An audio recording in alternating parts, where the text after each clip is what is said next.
Hello साथियों, कैसे हैं आप लोग। मैं हूं अंकित कुमार और आप सभी का स्वागत है पीकेजीएस सेकंड में। साथियों, जैसा कि आपको पता है कि एनसीईआरटी हमारे लिए बहुत ही महत्वपूर्ण बुक है।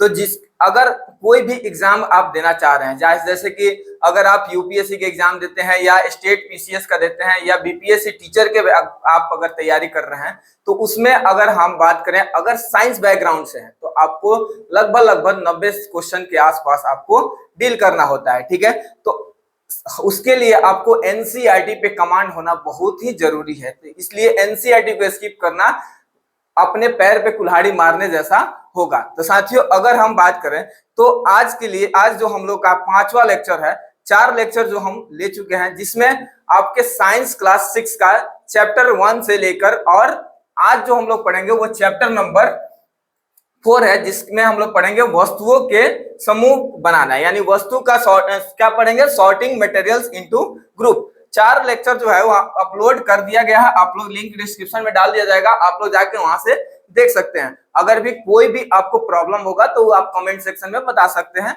और मेरा प्रयास कैसा लग रहा है और कितना इनहेंस करना है, उसको और क्वालिटी कैसे बूस्ट करना है, उसके बारे में आप बताने के लिए कमेंट में ये बता सकते हैं, अपना सुझाव दे सकते हैं। चलिए तो शुरू करते हैं साथियों आज का लेक्चर।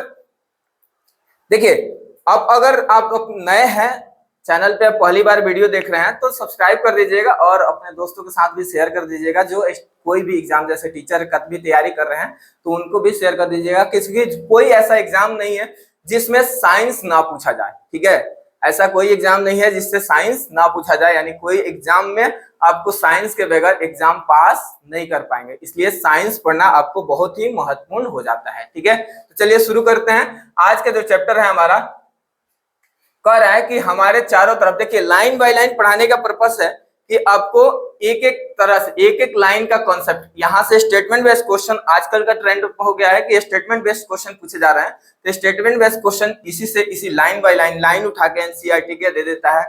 तो वो ट्रेंडिंग्स को फॉलो करते हुए हमको एनसीईआरटी का लाइन बाय लाइन हमारा कमांड होना चाहिए। तो चलिए देखते हैं। कह रहा है कि हमारे चारों ओर की वस्तु है, यानी जो हमारे ओर ऑब्जेक्ट है, ऑब्जेक्ट अराउंड अस, यानी हमारे चारों ओर जो वस्तु दिखाई देती है उसके बारे में, जैसे कुर्सी, टेबल, चेयर, मग, बोतल, ठीक है, ये सब देख रहे हैं। तो जैसे अगर हम बात करें कि इसके पहले हम लोग डील किए थे भोजन के बारे में। ठीक है, तो भोजन में अलग अलग तरह की विभिन्नताएं, जैसे भारत में देखा जाए तो अलग अलग जगह पे अलग अलग तरह के भोजन किया जाता है। जैसे साउथ इंडियन का अलग खाना रहता है, नॉर्थ इंडियन का अलग खाना रहता है। ठीक है, वैसे ही वस्त्र भी अलग अलग लोग पहनते हैं, उसके बारे में भी हम लोग पढ़ लिए हैं। तो आज हम लोग पढ़ेंगे कि पदार्थ के बारे में। पदार्थ भी क्या अलग अलग तरह के, हमारे चारों ओर जो वस्तुएं हैं वो भी क्या होते हैं, डिफरेंट डिफरेंट टाइप की होती हैं, तो उसमें भी विभिन्नताएं पाई जाती हैं। तो हमने देखा है कि हमारे भोजन तथा वस्त्र के, किसके बारे में, वस्त्रों में बहुत अधिक विविधता है। विविधता हर स्थान पर इसी प्रकार विविधता आने वाली अनेक वस्तुएं होती है। हम अपने चारों ओर कुर्सियां, बैलगाड़ी, साइकिल, खाना पकाने के बर्तन, बस पुस्तकें, वस्त्र, खिलौने, जल, पत्थर एवं अन्य बहुत सी वस्तुएं देखते हैं। इन सभी वस्तुओं की आकृति का बात करें, रंग का बात करें या उसके गुण का बात करें, तो सभी क्या होते हैं, भिन्न भिन्न होते हैं। यानी सबका, जैसे कुर्सी का काम अलग होता है, ठीक है, बाल्टी का काम अलग होता है, मग का काम अलग हुआ। ठीक है, तो जो भी वस्तु है उस अलग अलग काम, जैसे कढ़ाई का काम अलग हुआ और प्रेशर कुकर का काम अलग अलग होता है, लेकिन भोजन पकाने के काम में आता है, लेकिन दोनों का काम जो होता है वो डिफरेंट डिफरेंट होता है। वैसे ही बात करेंगे, सारे का गुण जो होंगे वो भिन्न भिन्न होता है। ठीक है, कह रहा है कि अपने चारों ओर देखिए और गोल आकृति की वस्तुएं पहचानिए। हमारी इस सूची में विभिन्न प्रकार के गेंद, जैसे रबड़ की गेंद, फुटबॉल, कंचे, सम्मिलित कंचे तो बहुत खेले होंगे बचपन में। ठीक है, यदि हम अपनी सूची में लगभग गोल वस्तुओं को भी सम्मिलित कर लें तो इस प्रकार इसमें सेब, संतरे, घड़े जैसी वस्तुएं भी रखा जा सकता है। ठीक है, यानी अगर हम बोला जाए कि आपको एक राउंड शेप का, यानी गोल शेप का आपको आकार ढूंढना है, कुछ कुछ वस्तु को इकट्ठा करना है, तो अलग अलग वस्तु जो गोल शेप में है उसको आप ढूंढ सकते हैं। ठीक है,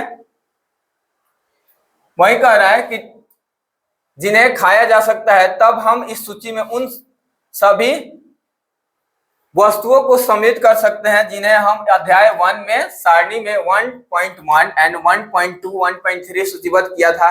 यह भी हो सकता है कि जिन गोल वस्तुओं की सूची हमने अभी बनाई है उसमें कुछ वस्तुएं इस समूह में सम्मिलित हो। ठीक है, अब मान लीजिए कि हम प्लास्टिक से बनी वस्तुओं का एक समूह बनाना चाहते हैं। जब आपको बोला जाए कि प्लास्टिक से बने हुए वस्तुओं के नाम लिखिए, देखिए एक एक करके लाइन बाय लाइन पढ़ेंगे और उसको सीरीज में देखेंगे कि क्या क्या कहना चाह रहा है। ठीक है, अब आपको समूह बनाने यानी उसमें क्या बनाइएगा, तो बाल्टी, प्लास्टिक से बने हुए बाल्टी, लंच बॉक्स हो गया, मग हो गया, ठीक है, खिलौना हो गया, जल पात्र जिसको मग होते हैं, पाइप हो गया, और इसी प्रकार बहुत सी वस्तुएं जो क्या निम्न स्थान समूह के स्थान में मिल सकता है, यानी जो क्या बने हो, प्लास्टिक से मिलकर बने हो या प्लास्टिक से बने हो।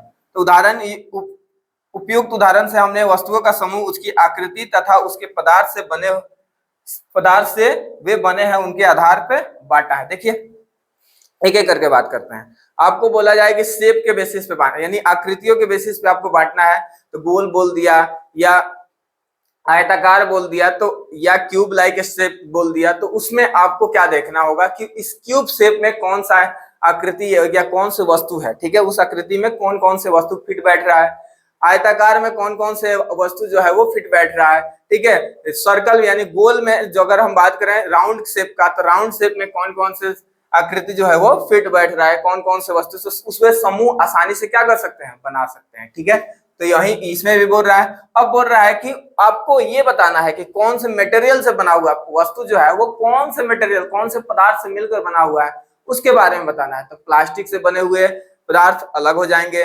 ठीक है, अगर लोहा से बना हुआ कोई पदार्थ है तो उसको, यानी जैसे बर्तन वर्तन होता है तो भी एल्यूमिनियम का बना हुआ बर्तन अलग हो जाएगा। ठीक है, तो अलग अलग तरह से अलग अलग पदार्थों से अलग अलग वस्तुएं बनाई जाती है, तो उसके भी समूह को आप आसानी से क्या कर सकते हैं, अलग अलग कर सकते हैं। चलिए नेक्स्ट देखते हैं कि हमारे चारों ओर वस्तु एक अथवा एक से अधिक पदार्थों से बनी होती है। वे पदार्थ कांच हो सकता है, धातु हो सकता है, प्लास्टिक हो सकता है, लकड़ी, रुई, कागज, पंख तथा मृदा, यानी मिट्टी भी हो सकता है, मिट्टी से घड़ा हुआ बना हो। ठीक है, यानी कह रहा है कि all the object around us made of one और more materials, these materials may be glasses, metals, plastics, wood, cotton, paper, mud and और soil। ठीक है, या तो मड से बना हो या सॉइल से बना हो। ठीक है, तो आपको इतना देखना है। अब एक चलिए एक एक्टिविटी करके देखते हैं। एक्टिविटी दिया हुआ है, कह रहा है एक्टिविटी जानना इसलिए जरूरी है क्योंकि इससे आपको क्या करके सीखने का अवसर प्रदान कर रहा है। एक्टिविटी बेस्ड क्वेश्चन जो होता है वो यानी करके कर सीखने का प्रयत्न कराया जाता है। आपको कह रहा है कि आइए अब हम अपने चारों ओर जितनी संभव हो सके उतनी वस्तुओं को एकत्र करते हैं और हमने प्रत्येक घर से प्रतिदिन उपयोग होने वाली एक वस्तु ला सकता है और कुछ वस्तुएं कक्षा के कमरे से अथवा विद्यालय के बाहर से एकत्र कर सकता है। हमारे संग्रह में आसपास क्या होगा, चाक, पेंसिल, नोटबुक, रबड़, डस्टर, हथौड़ा, कील, साबुन और पहिए का आरा। ठीक है, यानी काटने वाला आरा।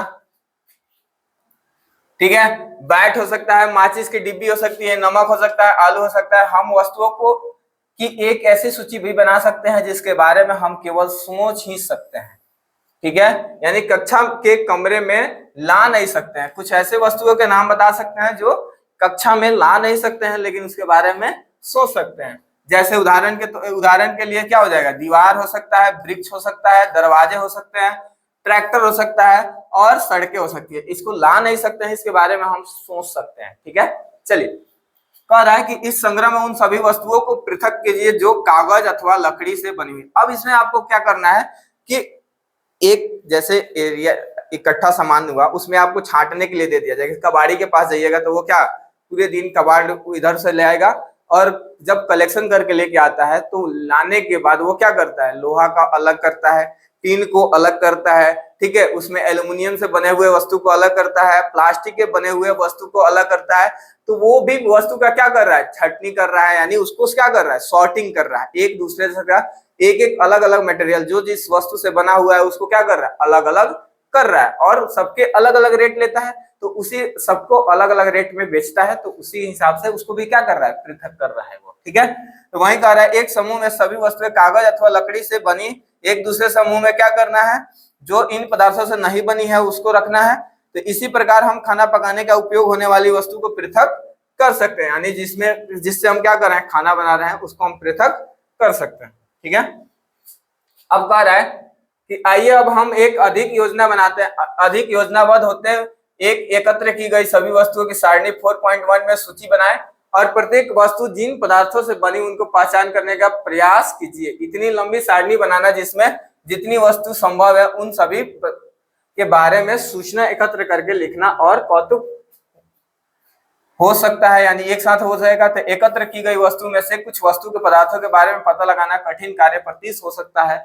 ऐसे प्रकरण में पदार्थ की पहचान के लिए अपने मित्र, शिक्षक और अभिभावक से विचार विमर्श कीजिए। अब यहाँ पे देखिए वस्तु तथा पदार्थ से बनी, किससे किससे बनी है, तो देखिए प्लेट जो है यानी थाली जो है वो किससे बना हुआ है, या तो इस लोहा से बना होगा, या कांच से बना होगा, या प्लास्टिक से बना होगा, या इसमें से कोई अन्य से भी बन सकता है।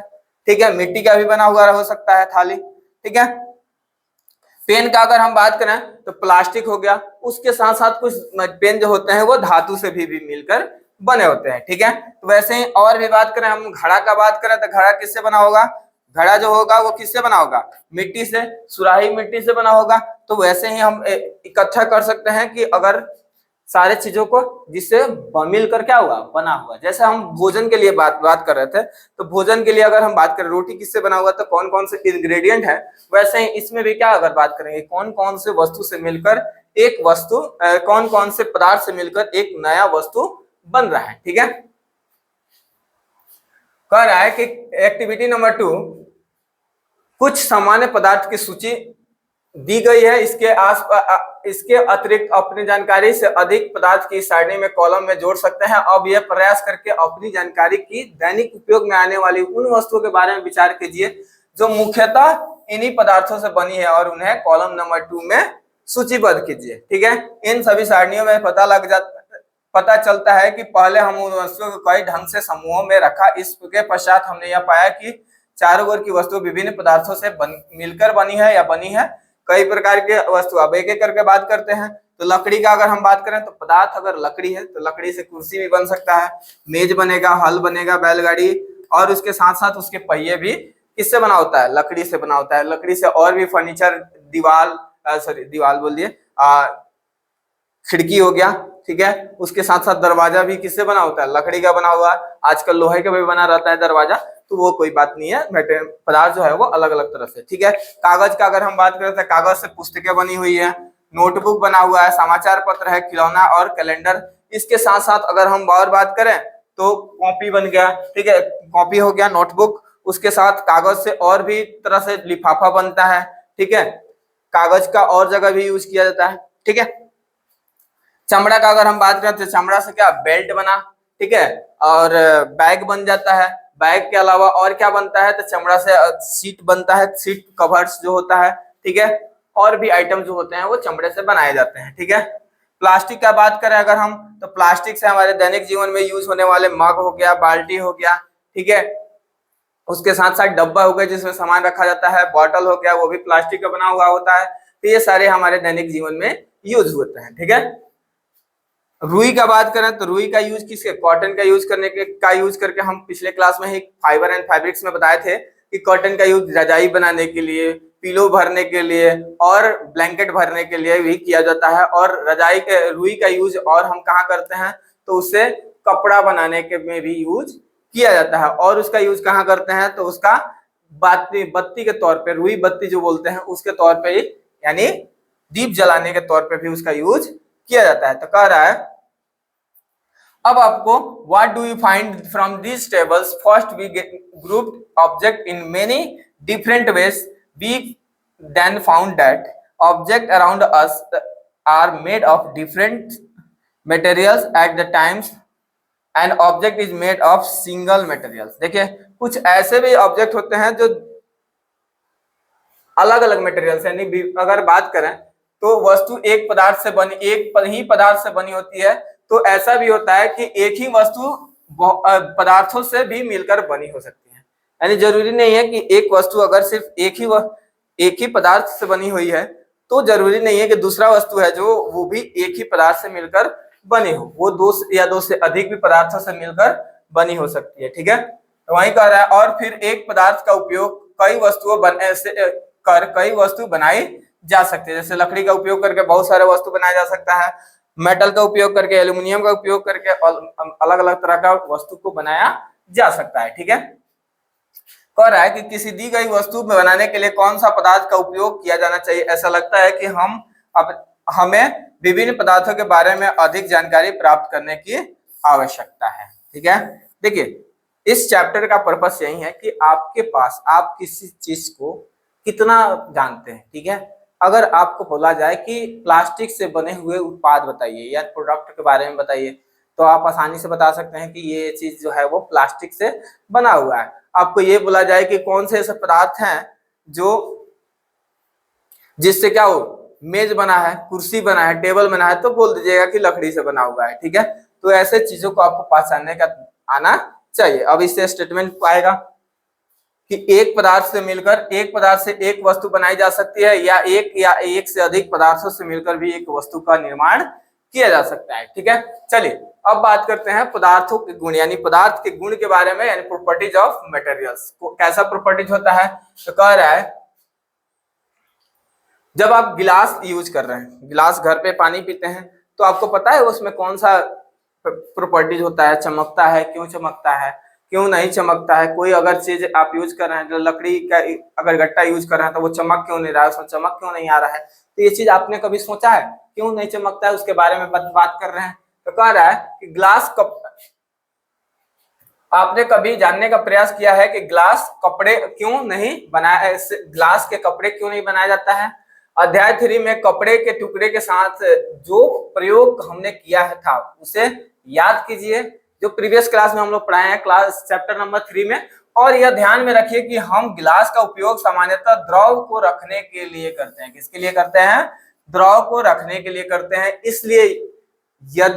इसलिए अब यदि हम कपड़े और गिलास बनाए तो क्या हमारा कार्य काफी हास्यास्पद प्रतीत नहीं होगा, यानी कोई हंसने के पात्र हो जाएंगे अगर ग्लास से हम क्या करें, कपड़ा बनाएं। ठीक है, ग्लास बनाने के लिए हमें कांच, प्लास्टिक, धातु अथवा अन्य पदार्थ की चाहिए जो जल को रोक सकता है वो। इसलिए इसी प्रकार खाना पकाने के लिए, पत्र बनाने के लिए कागज का उपयोग करना भी कोई बुद्धिमानी का कार्य नहीं माना जाता है। अब कोई बोलेगा कागज पे हम खाना बना लिए, तो ऐसा पॉसिबल है, नहीं पॉसिबल है। ठीक है, तो वो भी क्या, लोग हंसेंगे, तो हंसेंगे, इसीलिए वो भी कोई बुद्धिमानी का काम नहीं माना जाता है। ठीक है,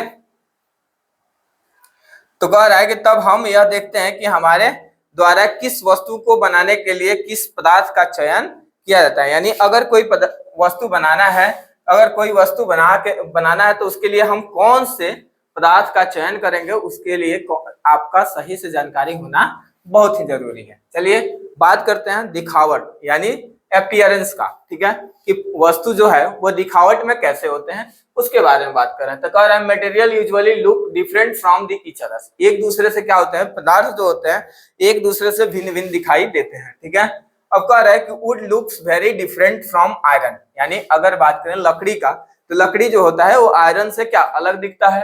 ठीक है, अलग दिखता है कि नहीं दिखता है। चलिए कह रहा है कि iron appear different from copper and aluminium. Iron जो होता है यानी लोहा जो होता है वो एल्युमिनियम और कॉपर, तांबा से क्या होता है, डिफरेंट दिखाई देता है। वैसे ही बात करें at the same times there is may some similarities between iron, copper and aluminium that are not there in would.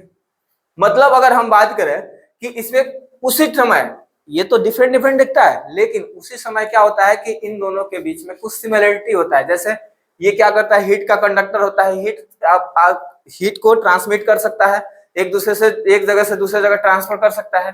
ठीक है, लेकिन वुड में यानी लकड़ी में ऐसा कुछ प्रॉपर्टीज नहीं होता है। ठीक है, तो ये याद रखिएगा। अब वही कह रहा है एक्टिविटी नंबर 3 में हमको ये पता लगाना है कि विभिन्न पदार्थ यानी गत्ता collect the small piece of different materials, paper, cardboard, wood, copper wire, aluminum sheet, chalk, do any of these appearance is shiny। ठीक है, अब कह रहा है कि इसमें कौन से, आपको देखना है कि इसमें कौन से जो दिखाई दे रहा है जो वस्तु है वो चमकीला है। कैसा दिखाई दे रहा है? शाइनी, यानी चमकीला कौन है उसके बारे में पता करना है। कह रहा है separate this shiny materials into the group, यानी जो चमकने वाला पदार्थ है उसको क्या करना है? अलग ग्रुप में छांट देना है। Now observe as the teacher cut each materials into the two pieces and look at the fleshy cut surface. What do you notice? Does the fleshy surface of some these materials is appear shiny? Included this object is also in group of shiny materials. ठीक है, यानी आपको क्या करना है, अब इसको दो भागों में, जो चमकने वाला पदार्थ था उसको क्या किया, दो भागों में काट देना है। अगर दोनों भाग भी चमक रहा है जहां से तो उसको आपको बताना है कि इन वस्तुओं में चमकीले पदार्थ का समूह जो होगा वो सम्मिलित कर देना है, यानी उसको किस में करना है? चमकीले पदार्थ में रख देना है, यानी शाइनी मटेरियल्स में रखना है उसको। ठीक है, अब एक एक करके बात करें।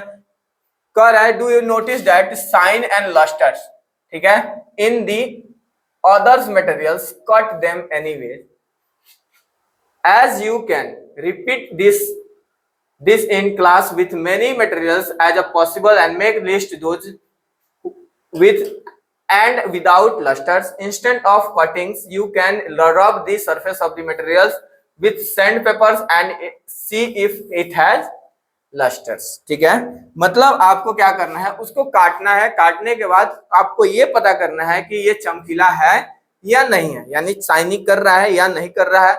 अगर शाइन कर रहा है, अगर नहीं भी साइन कर रहा है तो उस पर आप क्या कीजिए, सैंड पेपर जो आता है घिसने वाला, उससे क्या कीजिएगा, घिस करके आपको ये पता करना है कि ये चमकीला है या नहीं है। अगर सैंड पेपर से क्या कीजिएगा, उसको साफ कीजिएगा तो वो आसानी से क्या हो जाएगा, उस पर अगर चमकीला होगा तो वो चमक आ जाएगा, क्योंकि उस पर जंग लगा हुआ रहेगा तो वो जंग क्या हो जाएगा, हट जाएगा। ठीक है, आप समझे। चलिए नेक्स्ट कह रहा है कि materials that have such lusters are usually metals, यानी जो भी मटेरियल्स है, जो भी मटेरियल का अगर बात कर रहे हैं जो क्या हो, चमक हो, जिसमें चमक आ रहा हो, चमक आ रहा है मतलब वो क्या कर रहा है, यूजुअली वो मेटल्स होते हैं, यानी वो क्या होते हैं, धातु होते हैं। जैसे आयरन का बात कर रहा है, आयरन हो गया, कॉपर हो गया, एल्यूमिनियम हो गया, गोल्ड हो गया, ये सारे एग्जाम्पल किसके हैं, धातु के हैं। ठीक है, some metals is often lose their shine and appear dull because of the action of air and moisture on them. देखिए कुछ ऐसे भी मेटल्स होते हैं जिसको क्या पानी में रख दीजिए या मॉइस्चर के संपर्क में आने के बाद वो डल दिखाई देने लगते हैं, यानी वो चमकीला नहीं दिखाई देगा, वो भूरा कलर का दिखाई देने लगेगा, क्योंकि उस पे क्या हो जा रहा है, उस पे जंग लग जा रहा है। ठीक है, कोरोजन हो जा रहा है, कोरोजन हो जाएगा तो वो दिखाई, कह रहा है कि we therefore notice the lustres only on their fleshly cut surface when you visit an iron smith on workshop. Look out the fleshy cut surface and metal rods and if they have lusters. ठीक है, आप अगर जाइएगा workshop में, जब लोहा जहां cutting होता है तो वहां जाइएगा तो देखिएगा कि लोहा का जो बीच वाला पोर्शन होता है वो चमकीला होता है, लेकिन ऊपर ऊपर क्या ब्लैक कलर का दिखाई देता है, क्योंकि ऊपर क्या हुआ है, जंग लग गया है। ठीक है, अगर जंग लग गया है लेकिन अंदर क्या जंग नहीं लगा हुआ है, कोरोजन नहीं हुआ है, जिसकी वजह से वो क्या चमकीला दिखाई दे रहा है, इसलिए वो क्या है, मेटल है। उसका मेटल का प्रॉपर्टी हो गया, यानी वो धातु है। धातु कैसे होते हैं, चमकीले होते हैं। ठीक है, लेकिन अधातु कैसे होते हैं, चमकीला नहीं होगा। ठीक है, कोई दिक्कत। चलिए अब बात करते हैं हम किसकी, हार्डनेस की, यानी हार्डनेस कुछ ऐसे भी मटेरियल होता है, एक मिनट,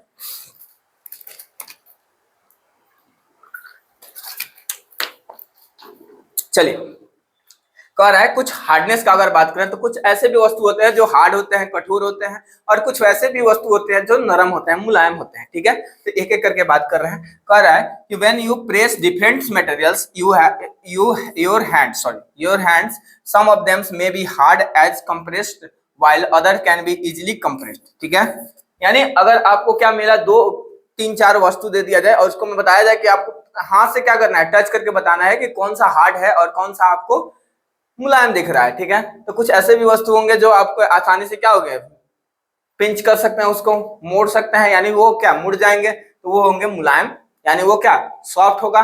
लेकिन कुछ ऐसे भी होंगे जो कंप्रेस्ड नहीं होंगे, यानी मुलायम नहीं होगा, वो क्या होगा, हार्ड मटेरियल होगा। ठीक है, तो वही कह रहा है take a metal key and try to scratch with it and the surface of piece of wood, aluminum and piece of stone and nail, candle, chalk and any other materials और object. अब इतना सामान लेना है हमको, stone को लेना है, नेल को लेना है, कैंडल को लेना है, चौक को लेना है, और इन मटेरियल को आपको चेक करना है कि कौन सा मटेरियल जो है वो कैसा हार्ड है और कौन सा मटेरियल जो है वो सॉफ्ट है। तो materials while some can not be scratched easily, यानी materials which can not be compressed और scratched easily is called soft. जिसको हम क्या करें, आसानी से संपीड़ित किया जा सकता है या खरोचा जा सकता है, उसको हम क्या बोलेंगे, सॉफ्ट मटेरियल बोलेंगे। कह रहा है materials which can compressed and scratched easily, जो आसानी से क्या हो जाए, संपीड़ित हो जाए, यानी कंप्रेस्ड हो जाए।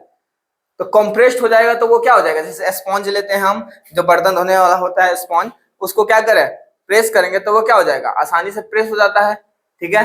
और फिर छोड़ेंगे तो वो क्या हो जाएगा, अपने जगह पे आ जाएगा, तो वो क्या है, सॉफ्ट होगा।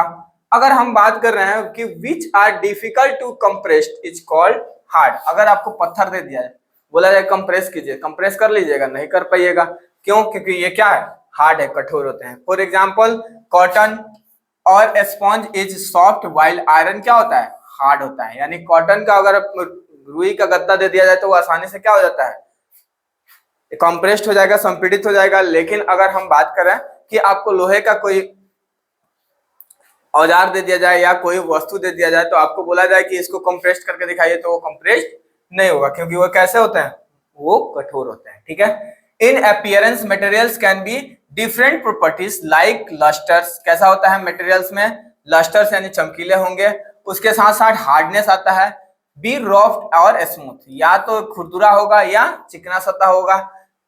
Can you think other properties of describe appearance of materials. अब आगे के हम प्रॉपर्टीज का बात करें तो देखें, तो पहला तीसरा प्रॉपर्टीज है soluble and insoluble properties. Soluble का मतलब क्या होता है, इनसॉलेबल का मतलब क्या होता है, ये तो यहां तक तो आपको क्लियर हो गया कि जो कैसा दिखाई देते हैं, अपीयरेंस में कैसा शाइनी दिखाई दे रहा है या डल दिखाई दे रहा है, ठीक है। अगर हम बात करें हार्डनेस का, तो हार्डनेस या तो हार्ड दिखाएगा, नहीं तो सॉफ्ट होगा, ठीक है। जो वस्तु है वो या तो हार्ड होता है या सॉफ्ट होता है, ठीक है। अब हम लोग बात करेंगे सॉलेबल होगा कि इनसॉलेबल होगा। सॉलेबल जनरली हम किसी वस्तु में क्या करें, घुलाएं, अगर घुल जाता है तो वो क्या हो, सॉलेबल होगा।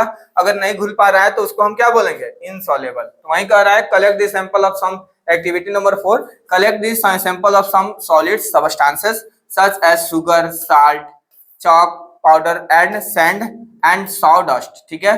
Take live powder breaker and beaker में रखेंगे, fill each of one of the 2/3 and with water and add a small amount of spoon sugar and first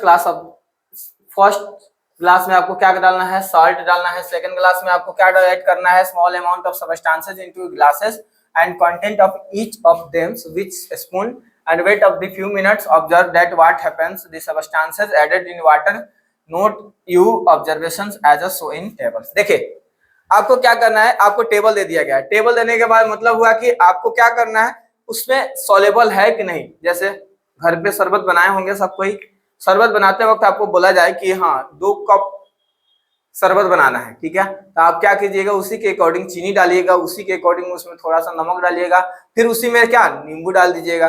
तो नींबू ये सारे क्या हो गए, उसमें सॉलेबल हो गए। चीनी को घुला दीजिएगा, वो क्या हो जाएगा, घुल जाएगा। तो घुल जाएगा तो वो सॉलेबल है। लेकिन आपको बोला जाए कि आप पानी में बालू डाल दिए तो वो क्या हो जाएगा, इनसॉलेबल हो जाएगा, क्योंकि बालू को कितना घुलाइएगा तो वो घुलेगा नहीं, घुलेगा, ठीक है। बस आपको यही याद रखना है कि सॉलेबल मतलब वो क्या हो जाए, सॉल्यूट, उसमें क्या हो जाए, पूरी तरह से घुल जाए, घुलनशील है। लेकिन अगर नहीं घुला तो मतलब वो अघुलनशील हो गया, यानी इनसॉलेबल हो गया, ठीक है। चलिए एक एक करके बात करते हैं। कह रहा है कि विभिन्न ठोस पदार्थ को जल में मिश्रित करना है, करने के बाद mixing different solid materials into water. Salt को अगर हम करते हैं तो ये कंप्लीटली डिसअपीयर हो जाता है, यानी साल्ट अपना आइडेंटिटी खो के वो क्या हो जाएगा, पानी में मिक्स हो जाएगा। आपको ये पता नहीं चलेगा कि पानी में नमक को घोले थे, जब पीजिएगा तब आपको स्वाद से पता चलेगा कि इसमें नमक घुला हुआ था, ठीक है। शुगर भी कंप्लीटली डिजॉल्व हो जाता है, ठीक है। ये भी क्या हो जाएगा, कंप्लीटली डिजॉल्व हो जाएगा।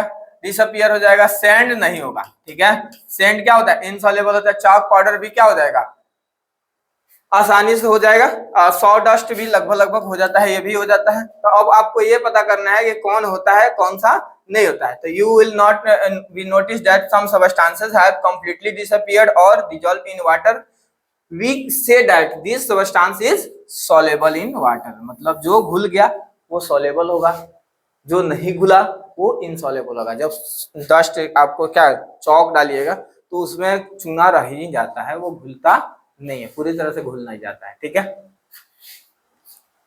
तो वही कह रहा है कि long times this substances is insoluble. अगर पानी में डाला गया कोई वस्तु है जो बहुत देर तक भी नहीं घुलता है, जैसे बालू हो गया, ठीक है, तो उसको क्या, उसको बोलेंगे इनसॉल्युबल यानी अघुलनशील, ठीक है। Water play an important role in the functioning of water bodies because it can dissolve a large number of substances to do liquids also dissolve in water. हाँ बिल्कुल कह रहा है डू लिक्विड्स यानी जो द्रव है वो जल में विलीन हो सकते हैं।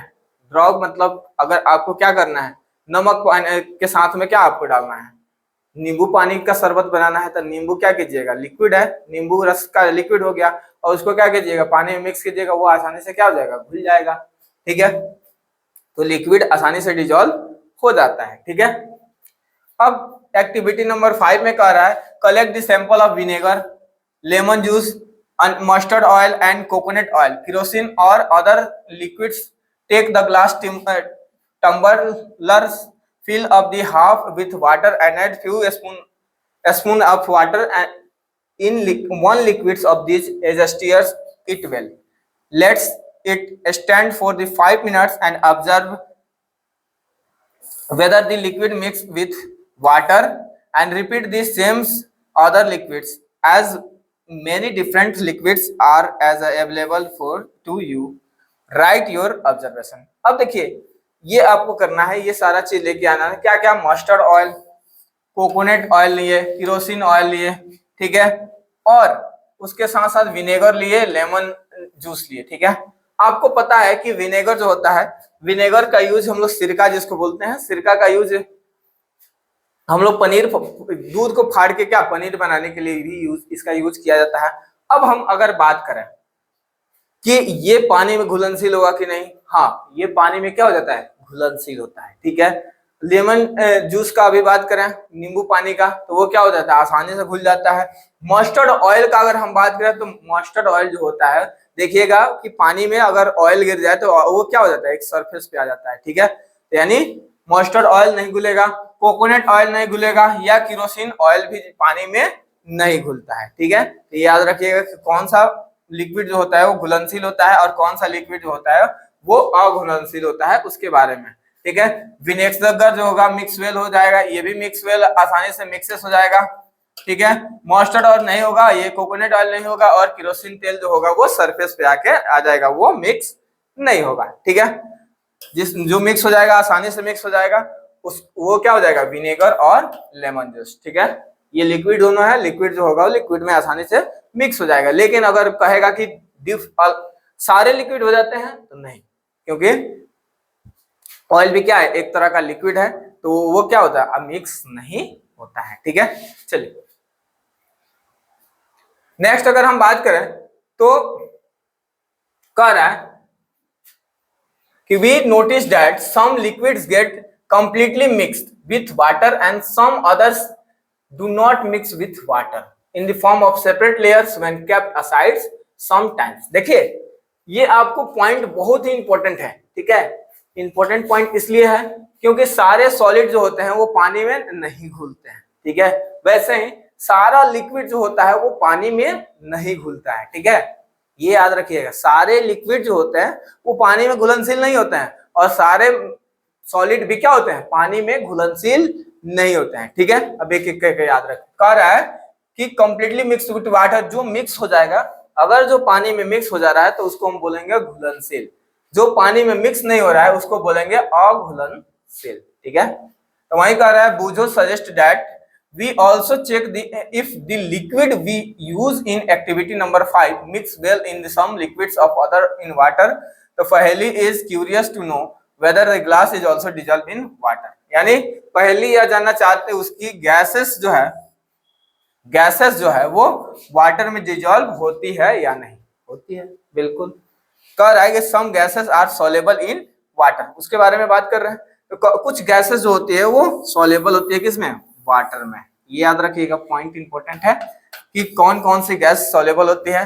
देखिएगा तो मछली क्या ऑक्सीजन, जल में घुले हुए ऑक्सीजन को ले लेती है, तो वो ऑक्सीजन क्या है, पानी में घुला हुआ है, whereas अदर इज नॉट। वैसे ही जैसे कुछ सॉलिड्स जो होते हैं वो घुलनशील होते हैं, कुछ लिक्विड जो होता है वो घुलनशील होता है, वैसे ही कुछ गैसेस भी होते हैं जो पानी में घुलनशील होते हैं। ठीक है, जैसे water usually has a small quantities of some gases dissolve in, for example oxygen gas. ठीक है, क्या हुआ, ऑक्सीजन गैस हो गया। ठीक है, dissolve in water in very important to survival of animals and plants in the life that live in water। मतलब वैसे जलीय जीव जो होते हैं जो उनके लिए ऑक्सीजन क्या होता है, पानी में घुला हुआ रहता है, तो वो क्या करते हैं, उसी ऑक्सीजन का यूज करते हैं, तो उसके लिए बहुत ही इंपॉर्टेंट होता है, उनके लिए बहुत ही महत्वपूर्ण भूमिका निभाता है। ठीक है, नेक्स्ट अगर बात करें कि जल में तैर अथवा डूब सकती है, यानी वस्तुएं जो है वो जल में क्या, ऑब्जेक्ट में be float and sink in water. कुछ ऐसे भी ऑब्जेक्ट होते हैं जो आसानी से क्या होता है, पानी में डूब जाता है, कुछ ऐसे भी ऑब्जेक्ट होता है जो आसानी से डूबता नहीं है, यानी वो तैरते रहता है।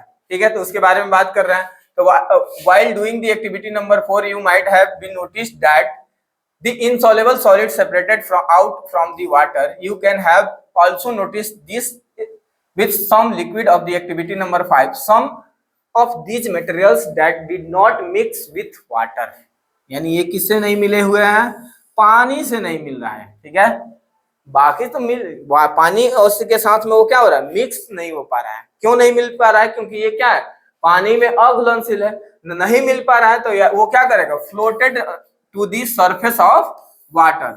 ये क्या करते हैं, सरफेस पे फ्लोट करने लगते हैं। अगर पानी में क्या दीजिए, तेल डाल दीजिएगा तो तेल क्या होगा, ऊपर सरफेस पे क्या हो जाता है, फ्लोट करने लगता है, क्योंकि तेल का घनत्व पानी के घनत्व से क्या होता है, कम होता है। जिसका घनत्व कम होगा वो क्या ऊपर चला जाएगा।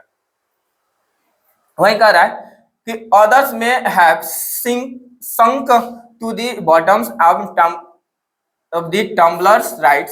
We notice many examples of the object that floats in water or sink, dried leaves fallen on the surface of the pond or stones that thrown in the ponds। देखिए, जब आप लिफ्ट को फेंके, जो सूखा हुआ पत्ता होगा वो पानी में गिरेगा तो वो क्या ऊपर तैरेगा, लेकिन अगर आप पत्थर मार के, जो जैसे तालाब के किनारे बैठ के पत्थर मारे, तो मारने का मतलब हुआ कि वो पत्थर कहाँ जाएगा, पानी में डूब जाएगा। ठीक है, तो वो सिंक कर जाएगा। ठीक है,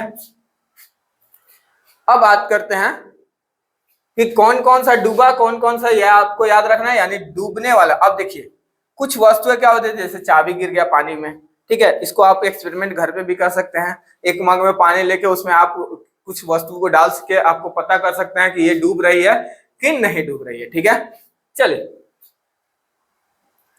कौवा वाला तो पता है, कंकड़ क्या कर, कौवा प्यासा था, एक मिनट सुनिएगा। चलिए, अब देखते हैं पारदर्शिता यानी ट्रांसपेरेंसी के बारे में कि ट्रांसपेरेंट कौन कौन सा होता है। देखिए, ट्रांसपेरेंसी का अगर हम बात करें तो कह रहा है कि लुका छिपी तो खेले होंगे आप लोग, बचपन में सब कोई लुका छुपी खेलता है। तो लुका छुपी में क्या करते हैं, हाइड एंड सीक जिसको बोलते हैं, एक जगह से क्या दूसरी जगह बच्चे क्या होते हैं, छिप जाते हैं। एक चोर बना रहता है, वो क्या करता है, ढूंढता है, ढूंढ जाने को जो पहले मिला वही क्या हो जाता है, चोर बन जाता है। तो इस केस में भी वही करना है, इसमें आपको ये देखना है कि आपको कौन सा जो है वो उससे आसानी से क्या हो रहा है, पार कर जा रहा है। अगर हम देखें, ट्रांसपेरेंट का मतलब क्या हुआ, आर पार देख सकते हैं। ठीक है, या लाइट जो है वो आर पार जा सके, तो उसको हम बोलेंगे ट्रांसपेरेंट। अगर आर पार नहीं देख पा रहे हैं तो वो क्या है, ट्रांसपेरेंट नहीं होगा, उसको ऑपेक बोलते हैं, यानी उससे क्या आर पार नहीं देख पाते हैं। ठीक है, जैसे दुकानदार के पास जाइएगा तो वो क्या सजाया हुआ रहता है, और कैसे कांच के बर्तन में सजाया हुआ रहता है, क्योंकि वो मिठाई अगर दिखाई नहीं देगा तो आप क्या उसको खरीदिएगा नहीं। तो उसी के बारे में यहाँ पे दिया हुआ है। तो अगर देखें कि इसके विपरीत कुछ पदार्थ भी अगर देखेंगे, देखिएगा तो सब पे क्या डिब्बा जो होता है वो कांच का बना हुआ रहता है, और ये कांच का बना हुआ डिब्बे से आसानी से हम क्या कर सकते हैं, देख सकते हैं कि इसमें कौन सा मटेरियल है, जिसकी वजह से हम उसको खरीद पाते हैं, आसानी से देख के पता कर पाते हैं कि ये सामान है और इसको हम खरीदना है। ठीक है, तो वही कह रहा है कि hide behind the glass windows, obviously not, you friends can be throw the and spot you. अगर देखिए कोई बच्चा इसमें क्या हाइड एंड सीक खेले, कोई जाके क्या हुआ, पारदर्शी एंड ट्रांसपेरेंट ग्लास के सामने खड़ा हो गया, विंडो के सामने खड़ा हो गया, तो आसानी से पकड़ा जाएगा, क्योंकि उसको बाहर से, भाई बाहर वाला क्या देख रहा है, आसानी से देख पा रहा है। ठीक है, या मतलब वो क्या है, ट्रांसपेरेंट है। तो कह रहा है कि दो सबस्टांसेस और materials through which things can be seen, जिससे क्या हो जाए, आसानी से हम देख पा रहे हैं, जो भी चीज है उसको आसानी से देख पा रहे हैं, वो क्या है, ट्रांसपेरेंट होता है। ठीक है, वो कैसा होता है, ट्रांसपेरेंट होता है। ठीक है, मतलब जिससे हम क्या करें, आर पार देख पा रहे हैं, वो क्या है, ट्रांसपेरेंट मटेरियल्स है। ठीक है, अब वही कह रहा है for example glass, water, air. Water भी क्या होता है, एग्जांपल याद रखिएगा, ट्रांसपेरेंट का glass, water, air and some plastics are example of transparent materials. कुछ ऐसे भी प्लास्टिक्स होते हैं जो क्या होते हैं, ट्रांसपेरेंट होते हैं। Shopkeepers usually prefer to keep biscuit, sweets and other eatables in transparent containers of or glass plastic, so buyers can easily see of this item। ठीक है, दुकानदार क्या करता है, आसानी किसी को आसानी से देखने में आसानी हो, उसके लिए क्या करते हैं, ट्रांसपेरेंट चीजों में, कंटेनर में क्या करते हैं, सामान को रखते हैं, मिठाई को रखते हैं, ताकि क्या हो, बायर जो हो, खरीदार जो हो, वो आसानी से देख पाए और उसे खरीद सके। ठीक है, चलिए देखते हैं आगे। तो वही कह रहा है कि on other hands there is some materials through which you are not able to see, जिससे आप क्या कर पा रहे हैं, आसानी से नहीं देख पा रहे हैं। able to see मतलब जिससे ना, unable to see जिससे आप नहीं देख पा रहे हैं। ठीक है, यानी वैसे मटेरियल्स, एक जार है जिसमें आप कोई सामान रखे हुए हैं, तो छिपाना हो, छिपने का मतलब हुआ इसमें से आप नहीं देख पा रहे हैं कि अंदर क्या है। ठीक है, तो उसको हम बोलेंगे, तो वही कह रहा है these materials is called opaque. ठीक है, यानी इसको हम क्या बोलेंगे, अपारदर्शी, यानी पूरी तरह से ये नहीं दिखेगा, इसमें कुछ भी नहीं दिखेगा। ठीक है, you can tell the kept in close wooden box, अगर बॉक्स में रखा जाए, cardboard, carton and metal container में अगर कोई वस्तु रखा हुआ है, वुड, कार्डबोर्ड और मेटल्स का एग्जांपल इसका हो जाएगा ओपेक मटेरियल का। ठीक है, अगर आपको बॉक्स में रख दिया जाए तो उसमें आर पार दिखाई नहीं देता है, तो वो क्या हो जाएगा, ओपेक हो जाएगा। ठीक है, वही कह रहा है do you find the we can group all the materials in the object without any confusions in either opaque or transparent। अब एक और कंडीशन आ जाता है ट्रांसलूसेंट का, क्या हो जाता है, ट्रांसलूसेंट का,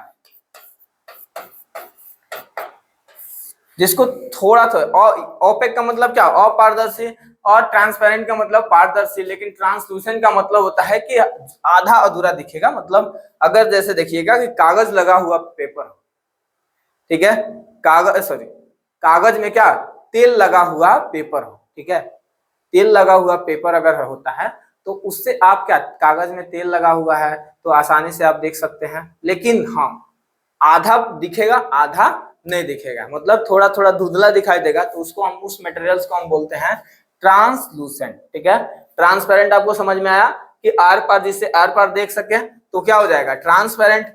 अगर जिससे क्या हो जाए, आर पार नहीं देख पा रहे हैं तो वो क्या हो जाएगा, ओपेक, और जिससे थोड़ा थोड़ा देख पा रहा है तो वो क्या हो जाएगा, ट्रांसलूसेंट। ठीक है, चलिए नेक्स्ट है, कह रहा है कि some oil and spreads it on the sheet of the papers and look again towards the light and bulb that portion of papers on which oil has been spread, do you find that bulb is more clearly visible than before, but you can see clearly through the oiled papers, is everything on this other side is visible, perhaps or not, this material is true, which object can be seen but not clearly, यानी पूरी तरह से नहीं दिखाई दे रहा है, दिखाई तो दे रहा है लेकिन पूरी तरह से नहीं दिखाई दे रहा है, तो उसको हम बोलेंगे ट्रांसलूसेंट। उसको क्या बोलेंगे, ट्रांसलूसेंट मटेरियल्स। ठीक है, remember the oil patches on papers when tested food items on for presence of fat. इसके लिए इसका यूज हम लोग करते हैं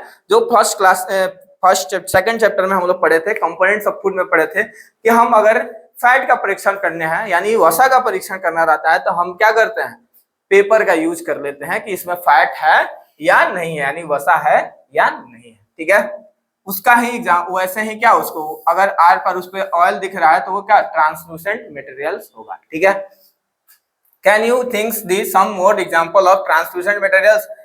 We can therefore group of materials is opaque, transparent and translucent.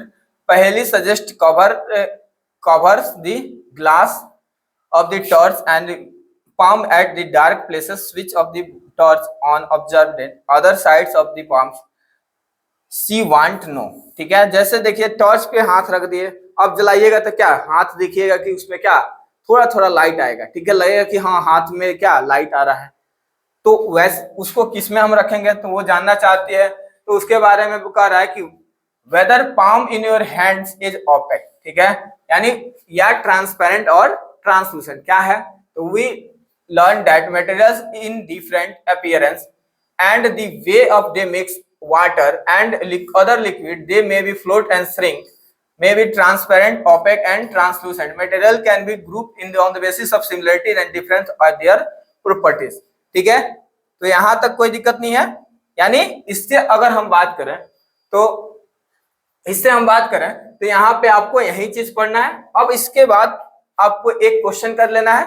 इस क्वेश्चन को देख लीजिए, कह रहा है कि निम्नलिखित समूह में से मेल ना खाने वाले ज्ञात कीजिए। मेल नहीं खाता है कौन, तो कुर्सी, पलंग, मेज, बच्चा यहाँ मेल नहीं खा रहा है, अलमारी। ठीक है, गुलाब, चमेली, नाव, गेंदा, कोमल।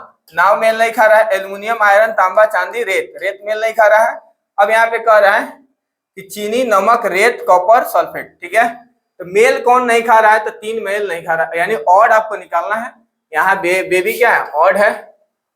यहाँ पे भी क्या है, लोटस जो है, जैस्मिन और बोट जो है वो क्या है, ऑड है। यहाँ पे अब यहाँ पे एल्युमिनियम, आयरन, कॉपर, सिल्वर का अगर हम बात करें तो इसमें सैंड जो है वो क्या है, ऑड है। और शुगर, सॉल्ट, सैंड में अगर हम बात करें तो सैंड यहाँ पे क्या है, सॉरी सैंड, कॉपर, सल्फेट क्या है यहाँ पे हो जाएगा, वो ऑड हो जाएगा। ठीक है, तो आई होप आप लोग समझे होंगे।